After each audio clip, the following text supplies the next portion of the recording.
Mummy चाय बने ली है क्या? मेरे को नींद आ रही, सुबह से उठा ना।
उधर लगाता हूँ।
Yes, shall we start?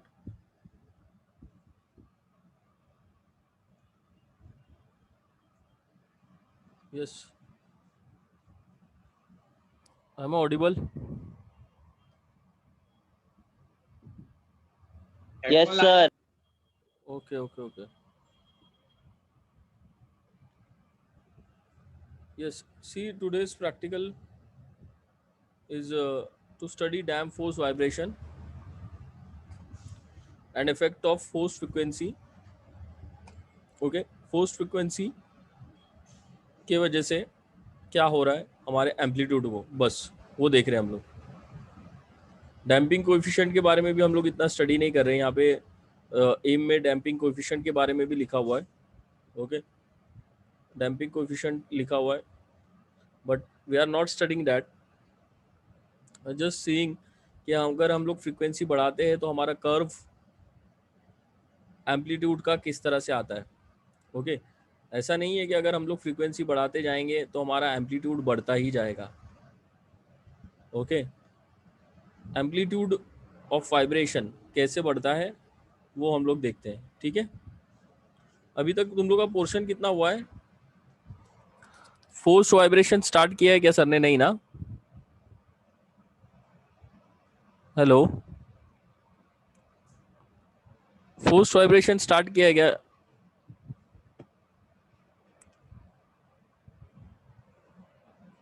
अच्छा, फोर्स्ड वाइब्रेशन स्टार्ट नहीं किया है, ठीक है। तो कहाँ तक हुआ है पोर्शन अभी? तुम लोग का पोर्शन कितना हुआ है? डैम्प्ड वाइब्रेशन तो हो गया होगा ना, डैम्प्ड वाइब्रेशन हो गया है। और उसके बाद में मल्टी डिग्री ऑफ फ्रीडम चल रहा है क्या? Multi degree of freedom system कोई बताएगा? Yes anyone? ठीक है, मल्टी डिग्री भी नहीं हुआ, फिर क्या चल रहा है तुम लोग का? डैम्प्ड वाइब्रेशन ही चल रहा है क्या? फोर्थ मॉड्यूल चल रहा है? ओके ओके ओके, ठीक है। देखो फोर्स्ड वाइब्रेशन में क्या है, फोर्स्ड वाइब्रेशन मैं बता देता हूँ शॉर्ट में। अभी तक जो भी हम लोग ने एक्सपेरिमेंट्स किए हैं, ओके, जितने भी एक्सपेरिमेंट्स किए हैं, चाहे वो सिंपल पेंडुलम हो, ओके, ऐसे कंपाउंड पेंडुलम हो, isn't it, simple pendulum, compound pendulum, वहाँ पर हमने खुद एक छोटा सा डिस्प्लेसमेंट देके उसको एनालाइज किया था। जितना भी आपको याद होगा, हमारा spring mass system, isn't it, spring mass system हो गया, ओके। देन हमने टू रोटर सिस्टम देखा था, जहाँ पे दो रोटर एक शाफ्ट से अटैच थी, इजंट इट। और कौन सा एक्सपेरिमेंट किया है हमने? Simple pendulum, compound pendulum, spring mass system, two rotor system, single rotor system, isn't it. तो ये जो डॉम का जो पार्ट था, ओके, अदर देन गायरोस्कोप और गवर्नर को छोड़ के, ये सारी जो चीज़ें हमने की थी, सिंपल पेंडुलम, कंपाउंड पेंडुलम, ये सारी चीज़ों में हमने एक छोटा सा उसको डिस्प्लेसमेंट दिया था। कोई फोर्स नहीं लगा हुआ होता, कोई मोटर नहीं लगी हुई थी, इजंट इट। तो कोई फोर्स या कोई मोटर नहीं लगी हुई है, तो हम लोग क्या कर रहे हैं, हम लोग उसको सिर्फ एक छोटा सा डिस्प्लेसमेंट देके एनालाइज कर रहे हैं। तो वो एनालाइजेशन जो है वो कैसा है, वो हमारा फ्री वाइब्रेशन का एनालिसिस है, या फिर अगर उसमें कोई डैम्पर लगा हुआ है तो वो फ्री डैम्प्ड वाइब्रेशन का एनालिसिस है ना। फ्री डैम्प्ड वाइब्रेशन को हम लोग देख रहे हैं कैसे हो रहा है। लेकिन अगर फोर्स्ड वाइब्रेशन की बात करें तो ये सबसे इंपॉर्टेंट है, क्योंकि डे टू डे लाइफ में फोर्स्ड वाइब्रेशन ही होता है। Try to understand this. हर एक सिस्टम की अपनी एक नेचुरल फ्रिक्वेंसी है, इजंट इट। ये एक स्प्रिंग मास सिस्टम है, इसकी एक नेचुरल फ्रिक्वेंसी है, इसकी अपनी एक खुद की एक नेचुरल फ्रिक्वेंसी है, ओके। सिंपल पेंडुलम में इसकी एक नेचुरल फ्रिक्वेंसी है, कंपाउंड पेंडुलम की नेचुरल फ्रिक्वेंसी है, सिंगल रोटर सिस्टम की एक नेचुरल फ्रिक्वेंसी है, जो हम लोग फाइंड आउट करते हैं omega N is equal to square root of K by M, isn't it.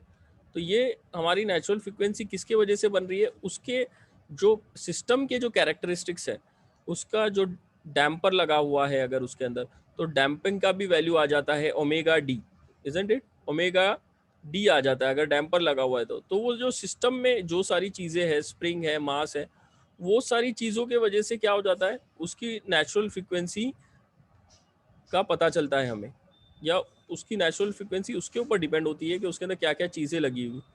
अगर डैम्पर लगा हुआ है तो ये फॉर्मूला आ जाएगा, जीटा का भी उसके अंदर वैल्यू आ जाएगी, जीटा का भी इफेक्ट आ जाएगा उसकी डैम्प्ड नेचुरल फ्रिक्वेंसी के लिए, बराबर ना? All of you know this students, all of you know this, yes sir. बराबर ना?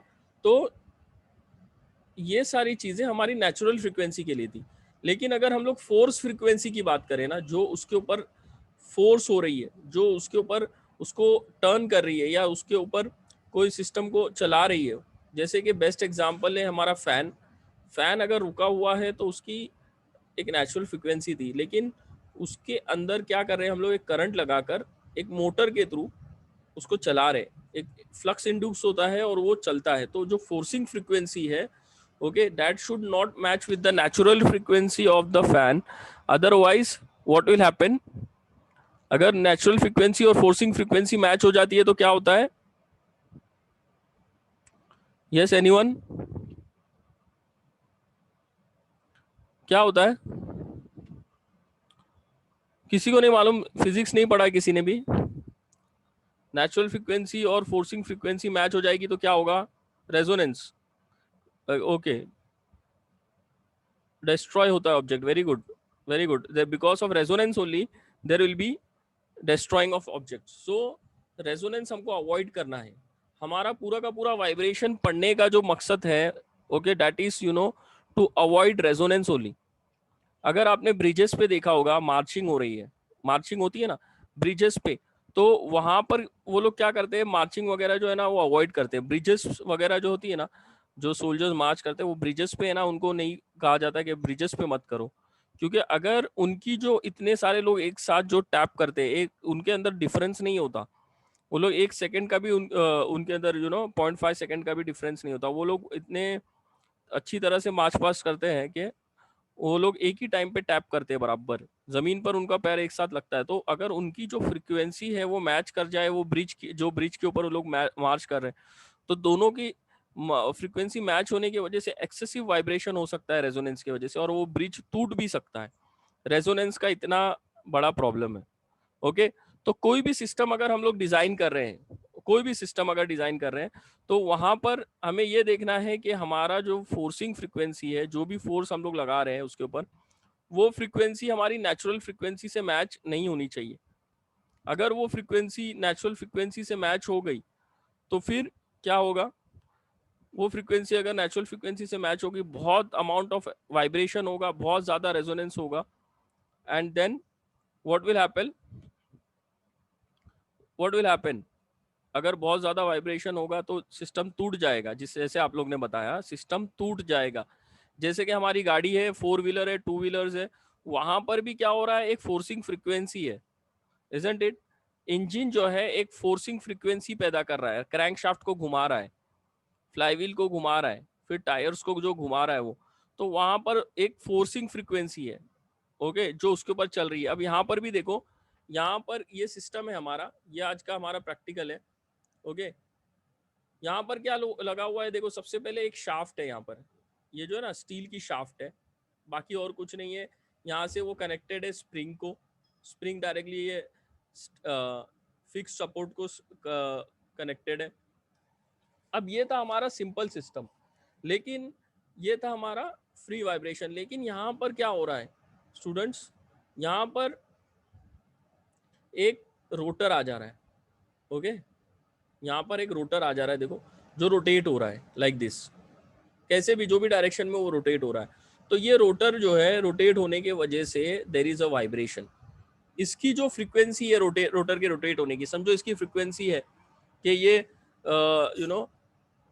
100 रोटेशंस पर मिनट करता है, या 200 रोटेशंस पर मिनट करता है, या 1000 रोटेशंस पर मिनट करता है। तो इसकी जो रोटेशन की जो फ्रीक्वेंसी है, अगर वो फ्रीक्वेंसी मैच कर गई इसकी फ्रीक्वेंसी के, ये हमारा जो सिस्टम था, ओके, इस सिस्टम की फ्रीक्वेंसी से, तो क्या होगा, then there will be resonance and then there will be problems. तो हमारा जो पूरा का पूरा जो एम है वो ये डॉम को स्टडी करने का, एक्सेप्ट योर गवर्नर गायरोस्कोप, वो मेन मकसद हमारा यही है कि रेजोनेंस को अवॉइड करें, ठीक है। तो ये जो अभी ये रोटेट हो रहा है, ये रोटेशन की वजह से क्या होता है कि there will be a little bit of vibration. और अगर यहाँ पर हमने अनबैलेंस्ड मास लगा दिया ना, okay, if there is an unbalanced mass, तो बहुत ज्यादा एक्सेसिव वाइब्रेशन होगा। ये बात आप लोग याद रखो कि मास की वजह से कभी भी है ना वाइब्रेशन ज्यादा हो रहा है, ऐसा नहीं है। ओमेगा एन का फॉर्मूला क्या है, स्क्वायर रूट ऑफ के बाई एम, बराबर ना, स्क्वायर रूट ऑफ के बाई एम। तो के अपॉन एम, ओके।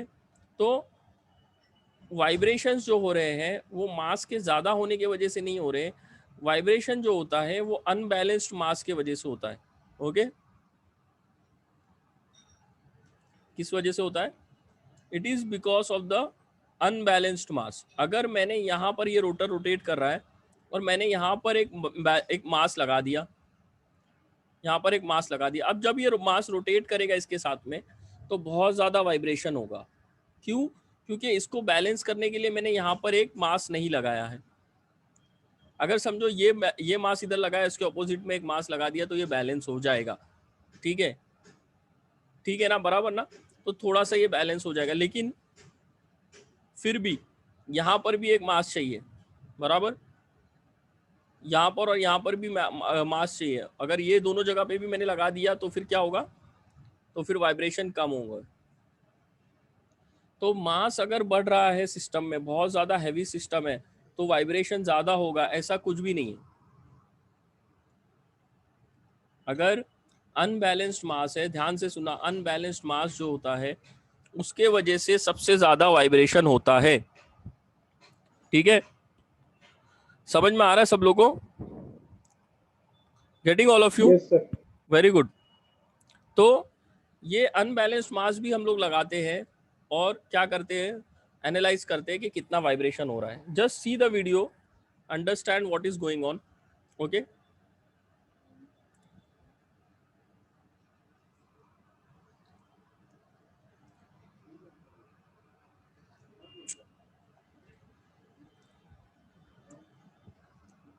देखो ये स्प्रिंग है, स्प्रिंग कनेक्टेड है एक स्टील रॉड के साथ में, रॉड बोल सकते हैं या फिर एक steel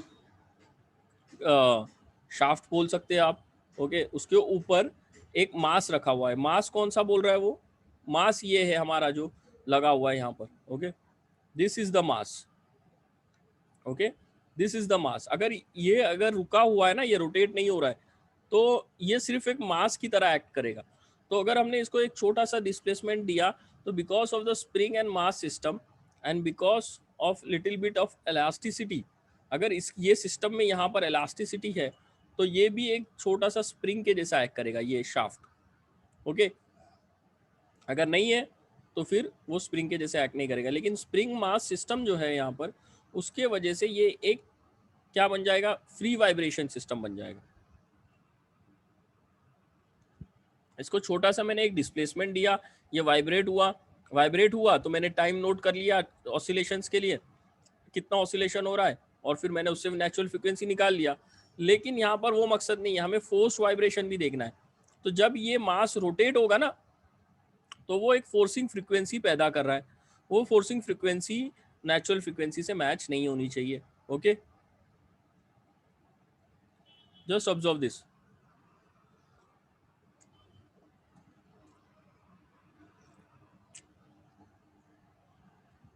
See, this is a beam which is having one end attached to the spring. Okay, and here there is a pin joint है यहाँ पर, और यहाँ पर ये एक मोटर है।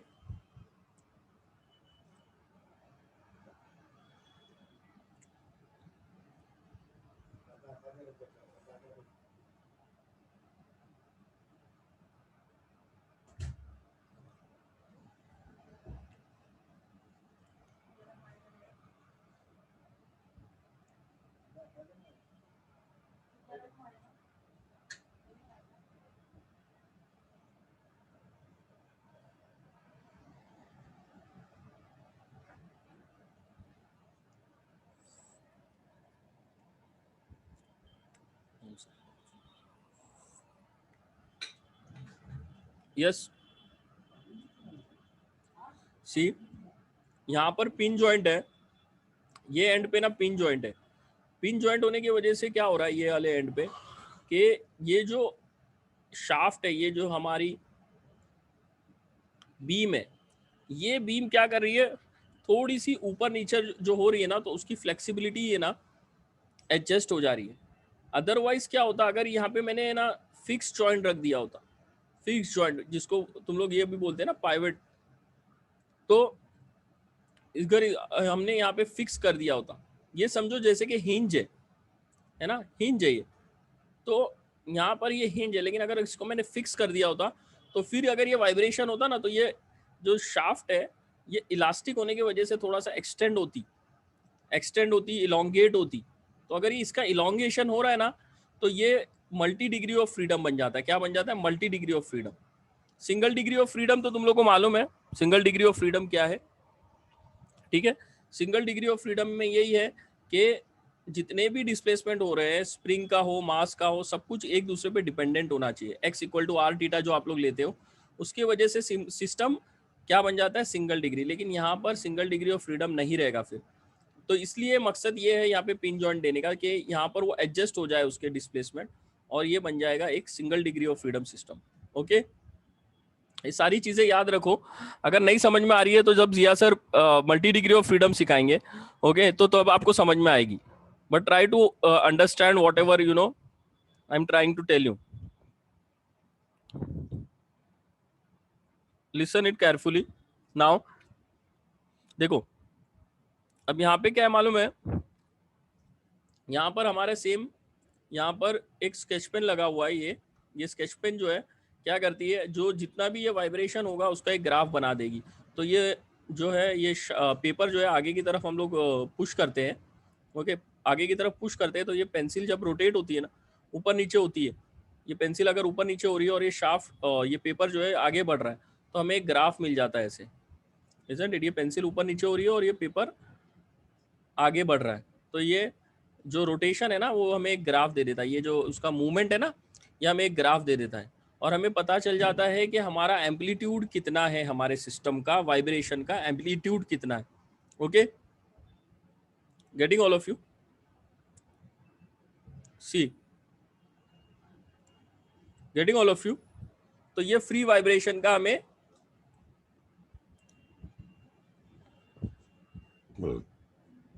ये जो पेपर है स्लाइड होगा। ओके,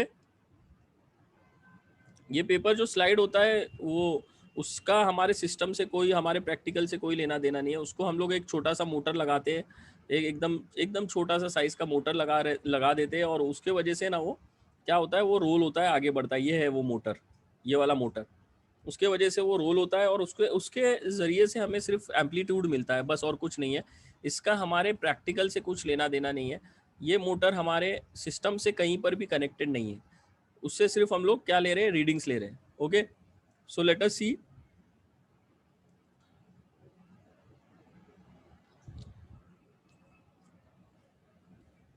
यहाँ से ये कंट्रोलर से हम लोग स्पीड कंट्रोल कर सकती है। ओके, ये जो मोटर है हमारी यहाँ पर रेड वाली, ये रेड वाली मोटर की आरपीएम को हम लोग कंट्रोल कर सकते हैं, और हमें डिफरेंट डिफरेंट स्पीड पे एम्पलीट्यूड मिलते जाएगा। Okay, let us observe now.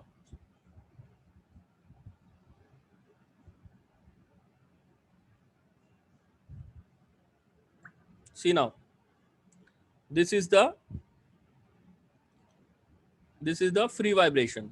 Okay, अभी मोटर चालू नहीं है, तो ये फ्री वाइब्रेशन है। हमने एक छोटा सा एक डिस्प्लेसमेंट दिया उसको, और हमने उसका नेचुरल फ्रीक्वेंसी फाइंड आउट करने की कोशिश किया।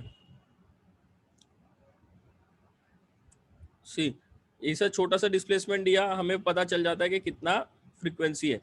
लेट्स से 3 हर्ट्ज है। Now we can give a displacement to this motor. Okay, तो हमें पता चलेगा, हमने एक नेचुरल फ्रीक्वेंसी यहाँ की निकाल सकते हैं हम लोग। हमारे प्रैक्टिकल्स में नेचुरल फ्रीक्वेंसी नहीं निकाल रहे क्योंकि थोड़ा सा डिफिकल्ट है ये। ओके, निकालना। तो हम लोग क्या कर रहे हैं, उसको एक्सपेरिमेंट को और आसान बना रहे हैं। हम लोग सिर्फ फोर्सिंग फ्रीक्वेंसी देख रहे हैं, कितना लिया हमने, वो कंट्रोलर के जरिए से हमें पता चल जाता है आरपीएम कितना है, और वो आरपीएम पे एम्पलीट्यूड जो है हम लोग ये पार्ट में यहाँ पर राइट हैंड साइड में एम्पलीट्यूड देख लेते हैं और उसको स्टडी करते हैं बस। ठीक है, so try to understand this.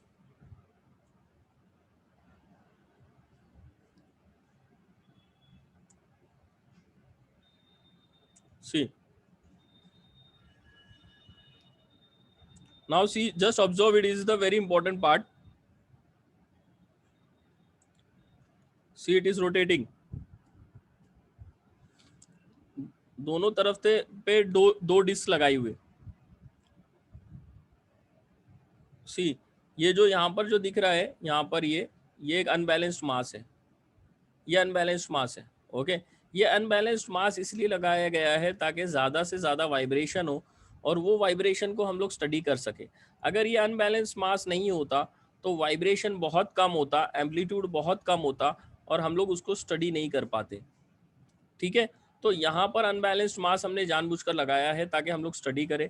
ये सम एग्जाम में भी इस तरीके का एनालिसिस आता है, इस तरीके का सम आता है 10 मार्क्स के लिए। तो try to understand it properly. Okay,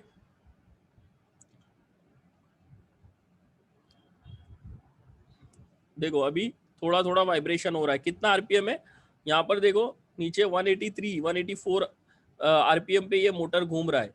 okay, यहाँ पर देखो 184 आरपीएम पे घूम रहा है और फिर भी इतना ज्यादा वाइब्रेशन नहीं है. ठीक है,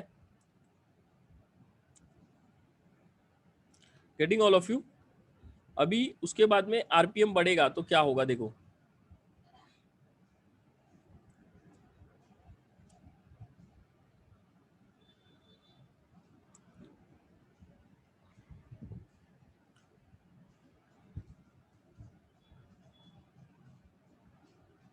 अभी एक चीज गौर करने लायक है कि हॉरिजॉन्टल डायरेक्शन में कोई वाइब्रेशन पॉसिबल नहीं है, बिकॉज ये मूवमेंट नहीं हो सकता इसका हॉरिजॉन्टल डायरेक्शन में. हमने वर्टिकल डायरेक्शन में स्प्रिंग लगाया है, इसलिए हमें वर्टिकल एनालिसिस ही मिल रही है, वर्टिकल वाइब्रेशन ही होंगे, तो वही हम लोग एनालिसिस कर रहे हैं उसका. ठीक है, अभी वो आरपीएम इंक्रीज कर रहा है 188.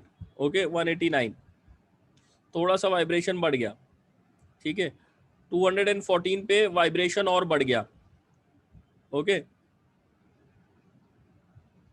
सी 216 से सिर्फ 232 की तरफ गया तो बहुत ज्यादा वाइब्रेशन हो रहा है. देखो, बिकॉज यहाँ पे रेजोनेंस की तरफ जा रहा है वो. समझ में आ रहा है, ये बहुत इंपॉर्टेंट चीज है. फिर से ऑब्जर्व करो, सिर्फ 216 आरपीएम था, 214 आरपीएम था, तो इतना ज्यादा वाइब्रेशन नहीं था. लेकिन 232 पे बहुत एक्सेसिव वाइब्रेशन हो गया, because it is due to resonance. अगर रेजोनेंस हो रहा है तो इसी तरह से वाइब्रेशन बहुत ज्यादा बढ़ जाता है. हमने फ्रीक्वेंसी को डबल नहीं किया था, 214 से 440 नहीं किया था, हमने 214 16 से सिर्फ 232 पे लेकर गए. लेकिन क्योंकि वो रेजोनेंस की तरफ चला गया, रेजोनेंस से बहुत नजदीक हो गया, तो इसके वजह से वाइब्रेशन बहुत ज्यादा बढ़ गया. ओके, सी नाउ 214 से कितना हुआ, 214 से 232. See the amount of vibration it is showing. Okay,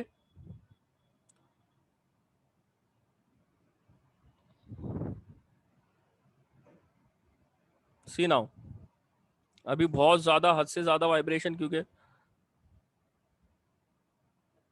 RPM is 270.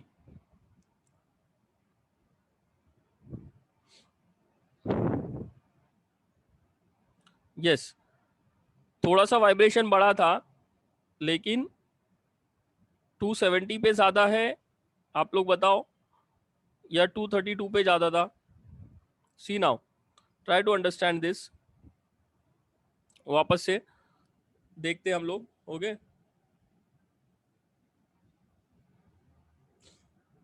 Now see 200 214 पे क्या है, 200. बहुत इंपॉर्टेंट पार्ट है स्टूडेंट्स, ये बहुत इंपॉर्टेंट पार्ट है अगर आपको सब्जेक्ट अच्छे से समझना है तो.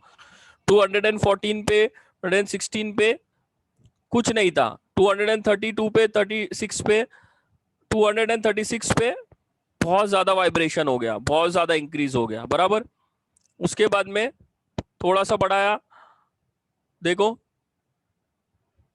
और वाइब्रेशन हो ही रहा है, और फिर 270 पे पहुंचा.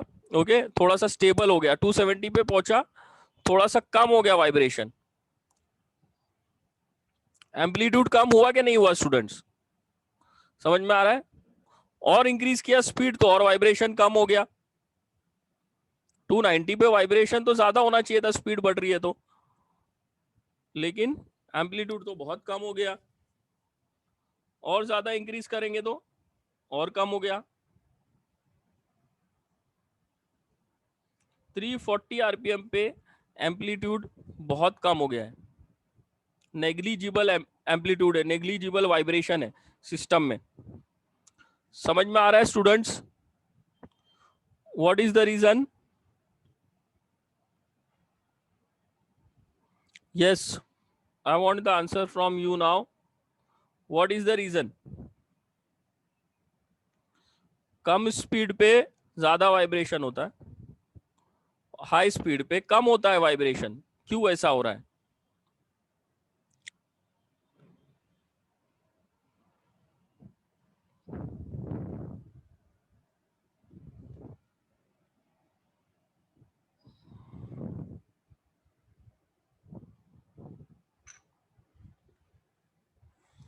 अरे बोलो तो सही।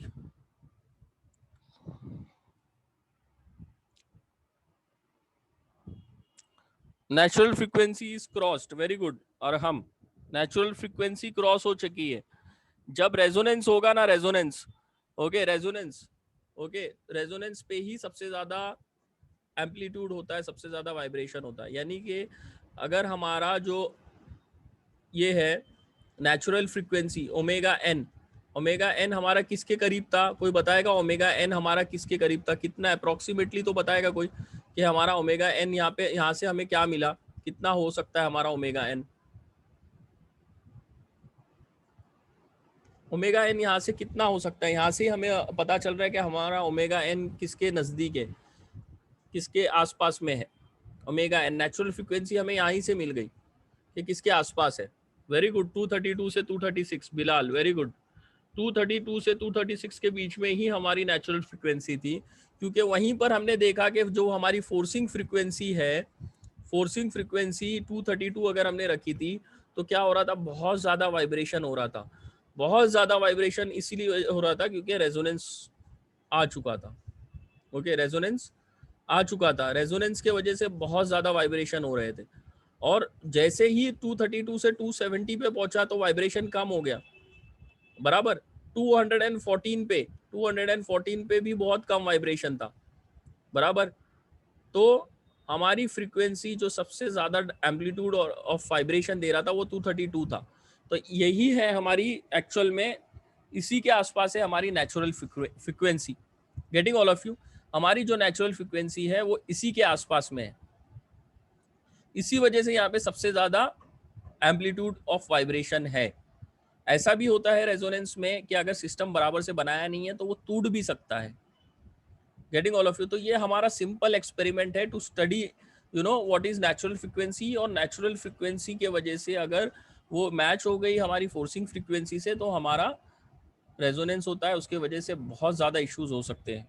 तो कोई भी सिस्टम अगर हम लोग डिजाइन कर रहे हैं, let it be a machine, let it be an automobile, let it be a fan, let it be a small, you can say cooler, anything, आपको ये सारी चीजें याद रखनी पड़ेगी।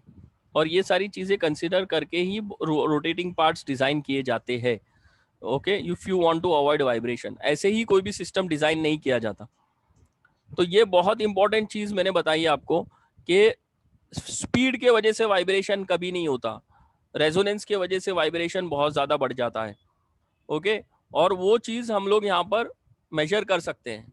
ओके, मेजर कर सकते हैं with the help of the sketch pen के एम्पलीट्यूड कितना है। Okay, getting all of you students?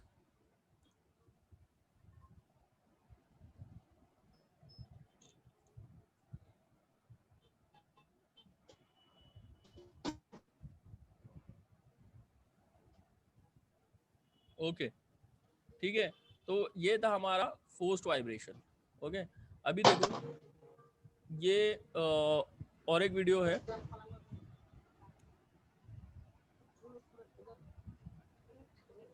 Second, लगा देना और उसमें झूलते रहना। मेरा कुछ नहीं जाएगा, मैं तो कर रही हूँ अभी। yes, I request all of you आएगा दिन ना, तब याद करना मेरे को, रोना। to mute yourself, all of you घर जाने students, का तेरे को तो मेरा छाती में जितनी बार बैठ रही है। please mute सुबह से yourself. तेरे को झाड़ू का बॉडी को अभी तक मार नहीं रही है। हाँ, तो मोबाइल ले लेके बैठ रही है तू। काम देखे कैसा तो आग बंद करके रहती है लड़की, कैसा रहती है तो एक लड़कियों के घर में। Yes, see, all of you students, just see this. This is also the same setup, same setup है ये, ठीक है, सेम सेटअप है, रोटर लगा हुआ है। ओके, यहाँ पर एक हमने एक शाफ्ट लगाई हुई है। ओके, अब चाहिए तो हम लोग यहाँ से स्प्रिंग भी लगा सकते हैं, यहाँ से लेके यहाँ तक चाहिए तो हम लोग स्प्रिंग भी लगा सकते हैं, यहाँ से अटैच कर सकते हैं। Okay, getting all of you? ताकि वो भी थोड़ा सा वाइब्रेशन को थोड़ा सा ऑब्जॉर्ब करने की भी कोशिश करे। ओके, लेकिन यहाँ पे एक चेंजेस आप लोग देख रहे हो कि यहाँ पे डैम्पर लगा हुआ है, नीचे दिख रहा है ना। तो हम लोग ऐसा भी सिस्टम बना सकते हैं कि हम लोग डैम्पर लगा दे तो हमारा वाइब्रेशन जो है वो कम हो जाए, उसकी जो डैम नेचुरल फ्रीक्वेंसी है वो कम हो जाए। समझ में आ रहा है? तो इससे भी रेजोनेंस अवॉइड हो सकता है। ये अपने अंदर एनर्जी स्टोर कर लेता है और वाइब्रेशंस को, एम्पलीट्यूड को भी कम करता है। Getting all of you? तो अगर ये सिस्टम लगा दिया तो हम लोग ये नेचुरल फ्रीक्वेंसी जो हमने पहले देखी थी ओमेगा एन जो 232 आ रही थी वो नहीं आएगी। ओमेगा एन हमें उससे भी कम आएगी। ओमेगा एन मैं इसलिए बोल रहा हूँ क्योंकि वो अभी सिस्टम की नेचुरल फ्रीक्वेंसी हमें डैम नेचुरल फ्रीक्वेंसी ही कंसीडर करनी पड़ेगी। हम लोग ओमेगा एन नहीं कंसीडर कर सकते। आपको मालूम है वो, कम से कम उतना तो, कि हम लोग ने अगर डैम्पर लगा दिया तो डैम्पर की साथ में हमें डैम नेचुरल फ्रीक्वेंसी ही कंसीडर करनी पड़ती है। ओमेगा एन फिर नहीं कंसीडर करेंगे हम लोग to calculate the and see the resonance. ठीक है, तो यही डैम्पर हम लोग वो वाले सिस्टम में भी लगा सकते थे नीचे, और फिर हम लोग उसको एनालिसिस उसका कर सकते थे, उसकी फ्रीक्वेंसी को कम कर सकते थे, उसके एम्पलीट्यूड को कम कर सकते थे। तो ये सारी चीज़ें हैं, ये सारी फैक्टर्स है जिससे हम लोग क्या कर सकते हैं, एम्पलीट्यूड को कम कर सकते हैं और सिस्टम को डिज़ाइन भी कर सकते हैं इस तरह से कि हमें कितना उसके अंदर वाइब्रेशन चाहिए, कितना नहीं चाहिए। ओके, तो हमारा प्रैक्टिकल देख लेते हैं हम लोग। ठीक है, हमने जो प्रैक्टिकल किया एक्चुअल में जो हमारा पास जो सेटअप है वो कैसा है। हमारे पास सेटअप है जो हमने प्रैक्टिकल जो पहले देखा वैसा ही सेटअप है। चाहिए तो हम लोग उसमें डैम्पर लगाते हैं या नहीं लगाते हैं। तो ठीक है, तो ये है हमारा फ्रीक्वेंसी 219, 238, 280। तो हमने क्या देखा, एम्पलीट्यूड क्या हो रहा है, बढ़ रहा है। एम्पलीट्यूड क्या हो रहा है स्टूडेंट्स, बढ़ रहा है। फ्रीक्वेंसी आ रही है 3.65, 3.97, 4.67। यही 219 जो हमारी फोर्सिंग फ्रीक्वेंसी है उसी को उसने हर्ट्ज में कन्वर्ट किया है। Okay, so this is rotations per minute, okay, and this is hertz, okay, cycles per second, okay। so यहाँ पर क्या हो रहा है, एम्पलीट्यूड बढ़ रही है, फ्रीक्वेंसी बढ़ रही है। ओके, यही हमें स्टडी करना है बस, कि हमारा एम्पलीट्यूड बढ़ता है तो फ्रीक्वेंसी फ्रीक्वेंसी बढ़ रही है तो एम्पलीट्यूड बढ़ रहा है। इसका हमें ग्राफ बनाना है जो आपको बनाना पड़ेगा as a part of the term work. Okay, this is the graph, just a second, I will show you, this is the graph। Okay, ये ग्राफ आपको बनाना है बस, एम्पलीट्यूड वर्सेस फ्रीक्वेंसी का जो ग्राफ है ये ग्राफ आपको बनाना है। एक स्मूथ ग्राफ बनेगा इसका, ठीक है, लाइक दिस।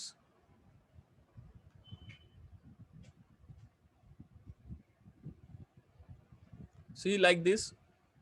इसके बाद में इतना ज्यादा बढ़ गया स्टूडेंट्स, ओके, एम्पलीट्यूड समझो इधर इधर तक बढ़ गया। उसके बाद का ग्राफ कोई बनाएगा क्या? यस, एनीवन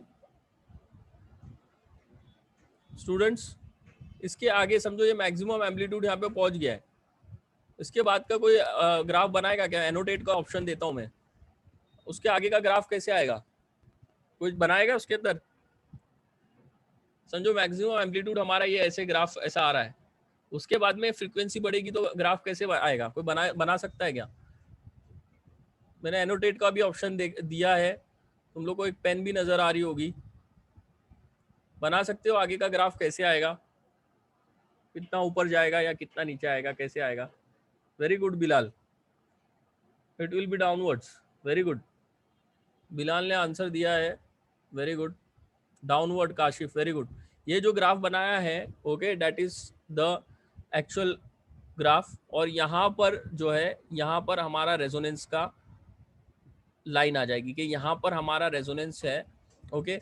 और हम लोग यहाँ पे लिखते हैं R is equal to 1। R is equal to 1 का मतलब है कि यहाँ पे रेजोनेंस हो रहा है। R is a ratio of forcing frequency omega upon the natural frequency omega n, okay, getting all of you.